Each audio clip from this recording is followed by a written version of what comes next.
Let's start our discussion with sensory modulation disorder.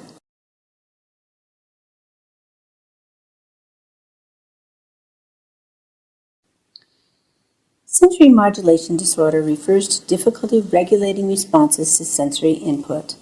Those with SMD do not respond appropriately to sensation. This can impact their attention as well as their emotional responses. An individual with SMD has trouble adjusting what he or she feels so that they can act appropriately in their context. Modulation of sensory input is critical because it influences your interactions with the environment and with other people. It allows you to adapt to the myriad of daily life challenges that beset all of us. Your ability to stay regulated plays a vital role in determining your quality of life. A child with sensory modulation disorder routinely demonstrates inappropriate responses to sensory input. Other people find this type of sensory input easy to adapt to. Currently, there is no biological test for SMD, so we diagnose SMD by the behaviors that children exhibit. Let's examine the first subtype of SMD, sensory over-responsivity. We adopted Maria when she was 3 years old from Romania. She had been living in an orphanage with difficult conditions, to say the least. Her crib was small and placed in a dimly lit room with 20 other babies. She was rarely allowed to be on the floor, so she could not freely move around. She was only held the minimum amount of time, needed to drink a bottle, and only until she was old enough to hold the bottle herself. After that time, she was not held at all. We had gone through so much trying to adopt her, and we were looking forward to our little bundle of joy for over a year. When Maria came to us, she alternated between fits of screaming and looking lost in space. Then she would fall into a dead sleep for several hours. We were lost and had no idea how to begin to take care of this fragile girl, so different from the other children we had raised. On testing, we found that Maria was extremely over-responsive in both the visual and tactile systems. This is understandable as she was raised in a dimly lit environment and her brain never had a chance to become used to sunlight and other natural lighting conditions.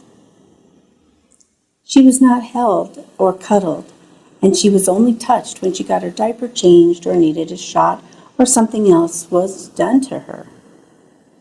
No wonder she wanted to avoid touch. Children with sensory over-responsivity respond to sensory input too quickly or too much. They are extremely sensitive to their environments and get overloaded easily.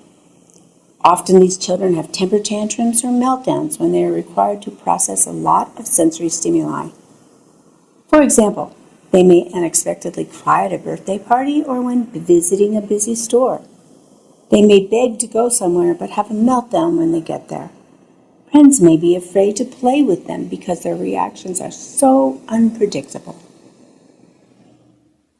Course 102 at the SPD University details the symptoms and treatment of sensory over-responsivity. Sensory over-responsivity can occur in any sensory system. Here are examples of symptoms in each of the 8 sensory systems. Negative reactions to tactile system, being touched lightly. Auditory system, a siren suddenly going by.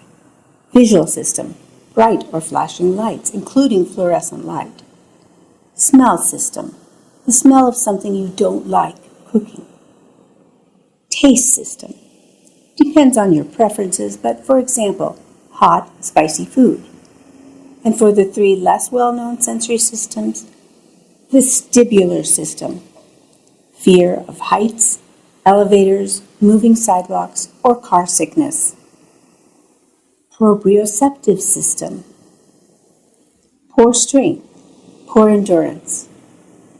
And interoceptive system, stomach aches, ability to judge when to use the bathroom.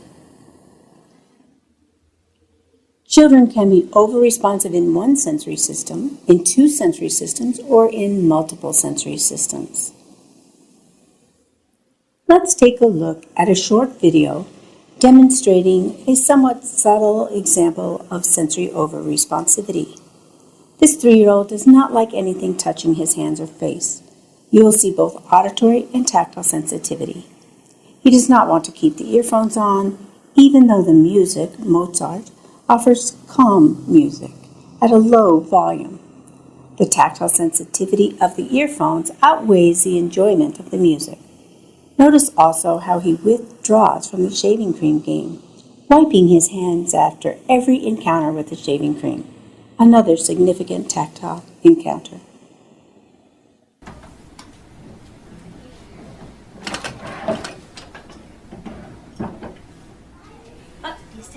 You want to do the slide, buddy?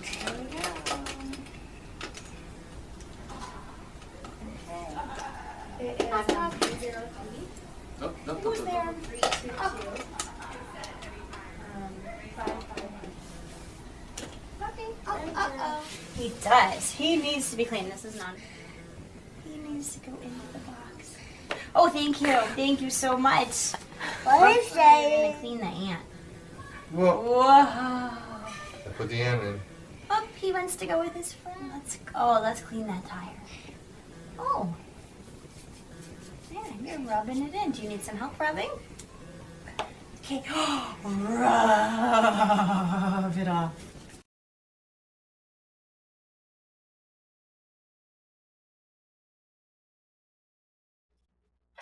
So the real problem for kids with sensory over-responsivity is that they get overwhelmed very easily in busy situations.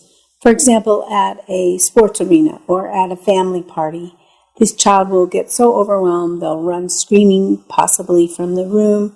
They'll be crying, they might cover their ears.